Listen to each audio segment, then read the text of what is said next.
નમસ્કાર વિદ્યાર્થી મિત્રો, સ્વાગત છે તમારું શિવા ઇન્ફોર્મેશન ચેનલમાં. ચેનલને સબસ્ક્રાઇબ કરો અને પ્રેસ બેલ આઇકોન. ચાલો આજે આપણે એકદમ પાયાની વાત સમજીએ. કઈ રીતે આપણે આપણી આસપાસની દુનિયાને માપીએ છીએ અને એની ગતિને સમજીએ છીએ. અને આ બધી શરૂઆત થાય છે એક સામાન્ય ક્લાસરૂમના ઝઘડાથી. સવાલ એકદમ સીધો જ છે ને કે બે લોકો કોઈ એક વસ્તુના માપ પર સહેમત કઈ રીતે થાય. સાંભળવામાં ભલે સહેલું લાગે, પણ આનો જવાબ શોધવામાં માનવજાતને હજારો વર્ષો નીકળી ગયા. આખી વાતને બરાબર સમજવા માટે ચાલો પહેલી અને બૂઝોની વાર્તામાં ડૂબકી મારીએ. તો વાત એમ છે કે પહેલી અને બૂઝો બંને એક જ ડેસ્ક પર બેસે છે અને રોજનો ઝઘડો કે કોણે વધારે જગ્યા મળી. હવે આ રોજની માથાકૂટને પૂરી કરવા માટે એમણે નક્કી કર્યું કે ડેસ્કને બરાબર વચ્ચેથી માપીને ભાગ પાડી દઈએ. હવે માપવા માટે શું વાપરવું? તો એમની પાસે હતી ગિલ્લી દંડાની જોડી. બસ એનાથી જ માપી લીધું. આખું ડેસ્ક 2 દંડા અને 2 ગિલ્લી જેટલું લાંબુ થયું. એટલે એમણે બરાબર વચ્ચે એક લીટી દોરી દીધી. હવે શાંતિ. બંનેને ભાગે એક દંડો અને એક ગિલ્લી જેટલી જગ્યા આવી. પણ આ શાંતિ લાંબો સમય ટકી નહીં. થયું એવું કે એમનો જૂનો ગિલ્લી દંડો ખોવાઈ ગયો. હવે જ્યારે નવો સેટ આવ્યો અને એનાથી માપ્યું તો માપ જ ફરી ગયું. અને અહીં જ આપણને આખી વાતનો સાર સમજાય છે. જો માપવા માટે કોઈ એક નક્કી કરેલું સ્ટાન્ડર્ડ સાધન જ ન હોય તો સાચી સમજૂતી ક્યારેય શક્ય જ નથી. તો આગળ આપણે શું જોવાના છે એની એક ઝલક લઈ લઈએ. પહેલાં તો પાટલી પરનો આ વિવાદ અને એનો ઇતિહાસ. પછી શરીરના અંગોથી લઈને મીટર સુધીની સફર. સાચી રીતે માપવાની રીત કઈ છે એ પણ જોઈશું. અને પછી ગતિ શું છે અને એના કેટલા પ્રકારો છે એ સમજીશું. તો પહેલી અને બૂઝો જે સમસ્યાનો સામનો કરી રહ્યા હતા ને, એ કંઈ નવી નહોતી. સદીઓ સુધી આખી દુનિયા આ જ મૂંઝવણમાં હતી. ચાલો જોઈએ કે આનો ઉકેલ આવ્યો કઈ રીતે. જૂના જમાનામાં લોકો શું કરતા? એમની પાસે જે હંમેશા હાજર હોય એનાથી જ માપતા. એટલે કે પોતાના શરીરના અંગો, જેમ કે ક્યુબિટ એટલે કે કોણીથી આંગળીના ટેરવા સુધીનું માપ, પછી ફૂટ એટલે કે પગનું માપ, વેંત, ગજ. પણ આમાં તકલીફ એ હતી કે દરેક વ્યક્તિના શરીરનું માપ તો અલગ અલગ હોય. એટલે કોઈનો ફૂટ નાનો તો કોઈનો મોટો. બસ અહીંથી જ બધી ગૂંચવણ શરૂ થતી. તો આખી સફર કંઈક આવી રહી. પ્રાચીન સમયમાં ક્યુબિટ અને ફૂટ જેવા કોઈ ચોક્કસ માપ વગરના એકમો ચાલતા હતા.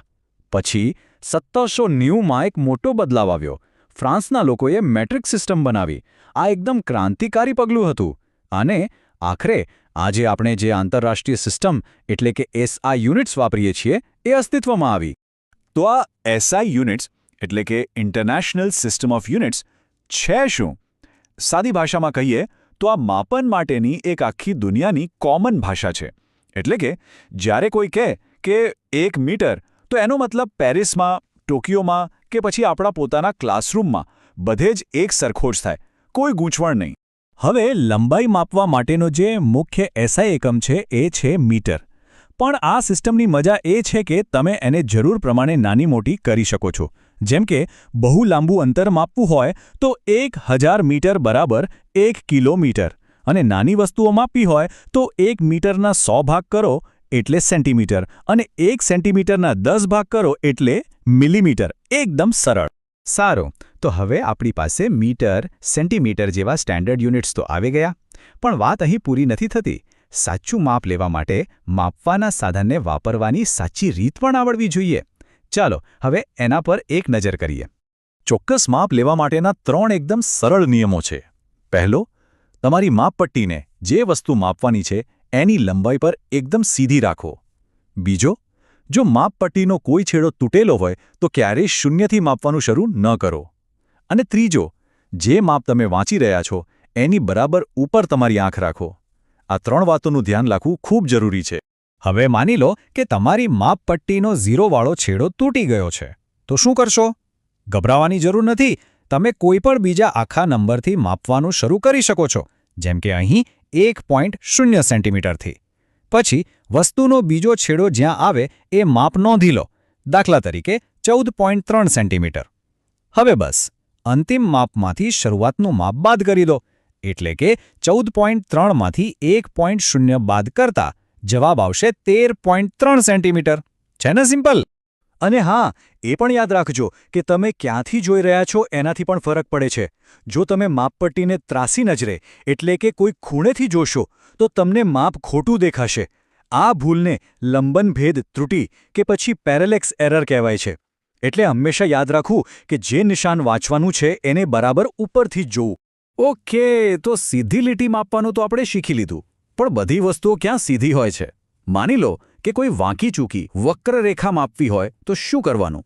એના માટે એક મસ્ત ઉપાય છે. એક દોરી લો અને એને વળાંકની બરાબર શરૂઆતમાં મૂકો.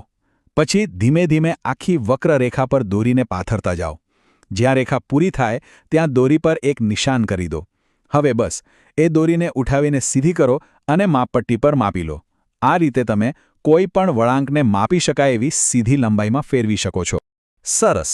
તો હવે માપન કઈ રીતે કરવું એની આપણને બરાબર સમજ પડી ગઈ છે. આ જ સમજનો ઉપયોગ કરીને ચાલો હવે એક મોટા અને રસપ્રદ વિષય તરફ આગળ વધીએ, અને એ છે ગતિ એટલે કે મોશન. આપણી આસપાસ જોઈએ તો કેટલીક વસ્તુઓ સ્થિર છે, જેમ કે ઘર કે ટેબલ, અને કેટલીક વસ્તુઓ ગતિમાં છે, જેમ કે ઉડતું પક્ષી કે ચાલતા લોકો. આ તફાવત આપણે સહેલાઈથી પારખી શકીએ છીએ. ગતિ એટલે સાદી ભાષામાં કોઈપણ વસ્તુના સ્થાનમાં થતો ફેરફાર. વિજ્ઞાનની ભાષામાં કહીએ તો ગતિ એટલે સમયની સાપેક્ષમાં કોઈ વસ્તુના સ્થાનમાં થતો કોઈપણ ફેરફાર. અહીં સમયની સાપેક્ષમાં એ શબ્દો ખૂબ મહત્વના છે. એટલે કે કોઈ વસ્તુ પહેલાં ક્યાં હતી અને હવે ક્યાં છે એની વચ્ચે જે સમય પસાર થયો એના સંદર્ભમાં આપણે ગતિને માપીએ છીએ. પણ શું બધી ગતિ એકસરખી હોય છે? ના, ગતિ તો એક મોટો શબ્દ છે. ચાલો આપણે રોજબરોજના જીવનમાં જે અલગ અલગ પ્રકારની ગતિ જોઈએ છીએ એના વિશે થોડું જાણીએ. સૌથી પહેલો અને સરળ પ્રકાર છે સરળ રેખીય ગતિ. આને સુરેખ ગતિ પણ કહેવાય છે. નામ પરથી જ ખબર પડે છે કે આમાં વસ્તુ એક સીધી લીટીમાં આગળ વધે છે, જેમ કે સીધા રસ્તા પર જતી કાર કે પછી ઉપરથી નીચે પડતો પથ્થર. બીજો પ્રકાર છે વર્તુળાકાર ગતિ. આમાં કોઈ વસ્તુ એક ગોળાકાર રસ્તા પર ફરે છે. આમાં વસ્તુનું કેન્દ્રથી અંતર હંમેશા એક સરખું રહે છે. સૌથી સારું ઉદાહરણ છે ચાલુ પંખાના પાંખિયા અથવા તો દોરી સાથે પથ્થર બાંધીને જ્યારે આપણે ગોળ ગોળ ફેરવીએ એ ગતિ. પછી આવે છે આવર્ત ગતિ. આ એવી ગતિ છે જે એક ચોક્કસ સમય પછી વારંવાર પુનરાવર્તિત થાય છે, જેમ કે હિંચકા પર ઝૂલતું બાળક કે પછી જૂની ઘડિયાળનું લોલક જે સતત આમથી તેમ થયા કરે છે. અને હા, ક્યારેક તો વસ્તુઓ એકસાથે બે પ્રકારની ગતિ પણ કરે છે, જેમ કે ગબડતો દડો એ આગળ પણ વધે છે અને પોતાની ધરી પર ગોળ પણ ફરે છે. તો જુઓ, આપણે ક્યાંથી શરૂ કર્યું હતું? એક નાનકડા ડેસ્કના ઝઘડાથી, અને પહોંચી ગયા બ્રહ્માંડની ગતિ સુધી. આ બધું જાણ્યા પછી એક મોટો સવાલ મનમાં આવે છે. જો ગતિ એટલે સ્થાનમાં ફેરફાર અને આ આખા બ્રહ્માંડમાં દરેક વસ્તુ સતત ગતિમાં હોય, તો પછી ખરેખર સ્થિર હોવાનો મતલબ શું છે? શું આ દુનિયામાં કંઈ પણ ખરેખર સ્થિર છે?